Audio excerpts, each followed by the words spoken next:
ఓం నమో వెంకటేశాయ. అందరికీ నమస్కారం అండి. ఈరోజు వీడియోలో 7 శనివారముల వ్రతకథను గురించి తెలియచేస్తాను. వ్రతకథను శ్రద్ధగా వినండి. చేతులు కొద్దిగా అక్షింతలు పట్టుకొని శ్రద్ధగా ఈ వ్రతకథను వినండి. 7 శనివారముల వ్రతకథ. మనం భారతీయ వేద ఋషుల సంతతి వారం. అందువలన నవగ్రహాలను అనుసరించి మనకు దినాలు, వారాలు, పక్షాలు, నెలలు, సంవత్సరాలు వచ్చాయి. ప్రతి గృహలక్ష్మి స్త్రీ 7 వారాలకు 7 వారాల నగలు వారి వారి స్థాయిని బట్టి, శరీర ఆరోగ్యాన్ని బట్టి తప్పక ధరించాలని మన వేద ఋషులు ప్రవచించినారు. అవి కాలక్రమాల్లో కలిసిపోయాయి. ఆదివారం ఆదిత్యారాధన చేసి దానికి సంబంధించే కెంపు పొదిగిన ఆభరణము ధరించేవారు. అలాగే 7 వారాలకు ఆయా గ్రహ పూజలు చేసేవారు. అందువలన నవగ్రహ ఆరాధన చేసేవారు. ప్రజలు అందరి దేవతలను 7 రోజులు ఆరాధిస్తారు. కానీ శనీశ్వరుడు అనేసరికి దూరంగా వెళ్ళిపోతారు. దానికి కారణం ప్రజలలో శని గురించి తెలియకపోవడమే. అందువలన శనీశ్వరుడు సర్వదేవతా చక్రవర్తి శ్రీ వెంకటేశ్వర స్వామి వారిని గూర్చి గొప్ప తపస్సు చేశారు. శ్రీ వెంకటేశ్వర స్వామి శనీశ్వరునికి ప్రత్యక్షమై, శనీశ్వర, మీకు ఏం వరం కావాలో కోరుకోమనగా, స్వామి, నా పేరు వింటే భయపడతారు ప్రజలు. ఇక స్థిరవారం అనగా శనివారం నాడు స్నానాదులు ఆచరించి పూజించే వారికి వారం రోజుల్లో వచ్చే పుణ్యఫలం ఆ ఒక్క రోజులనే ప్రజలకు వచ్చినట్లుగా వరమిమ్మనగా, అలాగే శ్రీ వెంకటేశ్వర స్వామి వారు, శ్రీ శనీశ్వర, నీవు కోరిన ప్రకారం భక్తులు నిన్ను కొలిచి శనివారం నాడు పూజిస్తే గొప్ప ఫలం అనేది లభిస్తుంది. అంతేకాదు, శనివారంలో నేను కలిసి ఉంటాను. ప్రజలు భక్తి ప్రపత్తులతో శనివార వ్రతాన్ని ఆచరిస్తే వారికి నీవిచ్చిన పుణ్యఫలంతో పాటు నేను వారికి సంపూర్ణ పుణ్యధర్మ ఫలాన్ని ప్రసాదిస్తానని శ్రీ వెంకటేశ్వర స్వామి అభయమిచ్చినారు. వారు నియమముగా 7 శనివారాలు వ్రతము చేస్తారో వారికి శనీశ్వరుడు శ్రీ వెంకటేశ్వర స్వామి సర్వ భాగ్యాలనిచ్చి రక్షిస్తారు. ప్రజలందరూ అప్పటి నుండి 7 శనివారాల వ్రతము చేసి సమస్త కార్య విజయాలతో పుణ్యఫలాన్ని పొంది ఆనంద జీవితాన్ని అనుభవిస్తున్నారు. శనివార వ్రత విధానం. శనివారం బ్రహ్మ ముహూర్తంలో అనగా తెల్లవారుజామున 4 గంటలకే లేచి శిరస్నానం చేసి పసుపు వస్త్రములపై స్వామివారి చిత్రపటం మరియు కలశ స్థాపన చేయాలి. నలుపు రంగు వస్త్రాలు కట్టుకొని శనీశ్వరునికి పారాయణ శ్లోకములు అన్నీ చదివి గోవిందనామాలు పారాయణ గావించి చిమ్మిలిని మహా నైవేద్యంగా సమర్పించాలి. అలాగే సాయం సమయమున పసుపు రంగు బట్టలు కట్టుకొని శ్రీ వెంకటేశ్వర స్వామివారికి షోడశోపచార పూజ చేసి అష్టోత్తర శతనామాలతో పూజ చేసి మహా నైవేద్యంగా చక్కెర లడ్డులు సమర్పించాలి. వ్రతకథను చెప్పుకోవాలి. రాత్రికి ఒకరికి భోజనం పెట్టాలి. ఆ భోజనములో అన్నం వడ్డించి కొంచెం పిడస కట్టి అన్నాన్ని అమృతమస్తు ఆరోగ్యమస్తు అని భుజించాలి.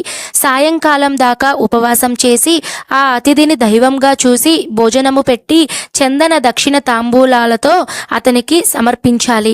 ఆ తర్వాత వ్రతం ఆచరించిన వారు భోజనం చేయాలి. ఇలా 7 శనివారాలు నియమనిష్టలతో భక్తితో ఏకాగ్రతతో 7 శనివారముల వ్రతాన్ని ఆచరించాలి. ఈ 7 శనివారాలు సప్తగిరులుగా అంటే 7 కొండలుగా ధ్యానించాలి.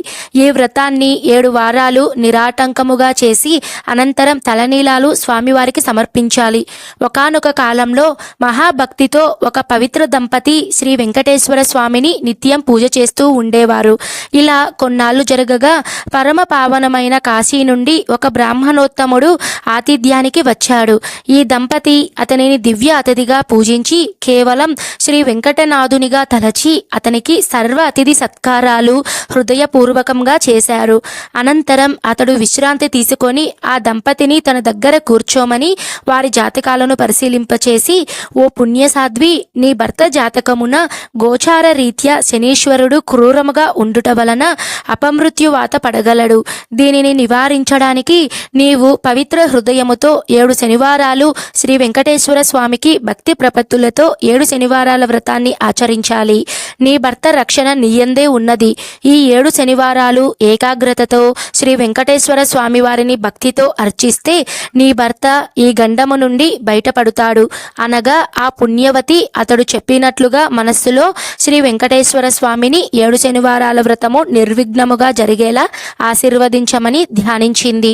మొదటి వారం నాడు బ్రహ్మముహూర్తమున లేచి స్నానము చేసి శుచి అయి పూజాపీఠాన్ని ఏర్పాటు గావించి దానిపై పసుపు రంగు వస్త్రము పరిచి తిరునామము శంకుచక్రాలతో చిత్రములతో స్వామివారి చిత్రమునందు మరియు కలశ స్థాపన చేసి విఘ్నేశ్వరుని పూజించింది. అనంతరం శ్రీ సప్తగిరి ప్రభువును హృదయమును ధ్యానించి సుప్రభాతము చదివి మరియు గోవింద నామాలను జపిస్తూ అత్యంత దీక్షతో శనీశ్వర స్వామిని ధ్యానించి భక్తి శ్రద్ధలతో శ్రీ వెంకటేశ్వర స్వామి వారికి చిమ్మిలి నైవేద్యము పెట్టి పూజ జరిపించింది. మరల సాయంత్రం వరకు ఉపవసించి శ్రీ వెంకటేశ్వర స్వామిని అర్చించింది.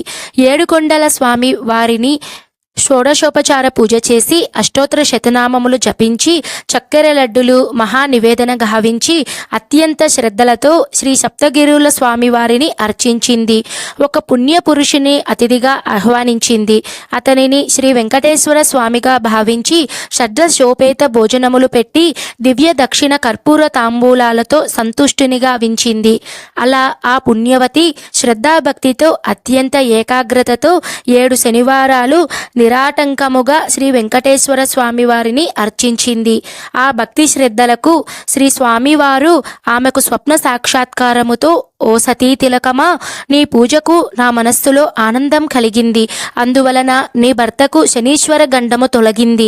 అతనికి రాబోవు జన్మలో గల ఆయుష్ను ఈ జన్మలో సమకూర్చాను.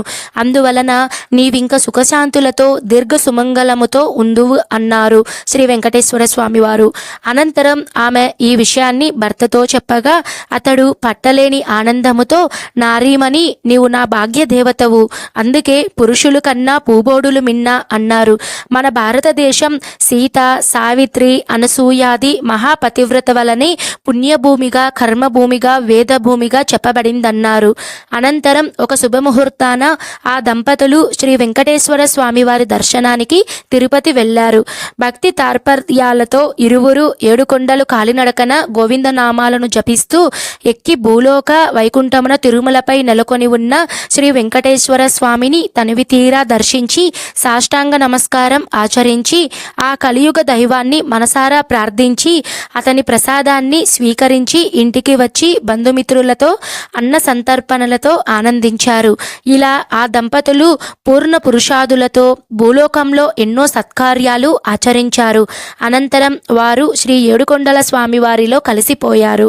ఈ వ్రతకథను వ్రాసిన, చదివిన, ఆచరించిన శాశ్వత సుఖాలనంది అనంతరం శ్రీ స్వామి వారిలో ఐక్యమవుతారు. సర్వం శ్రీ వెంకటేశ్వర అర్పణమస్తు.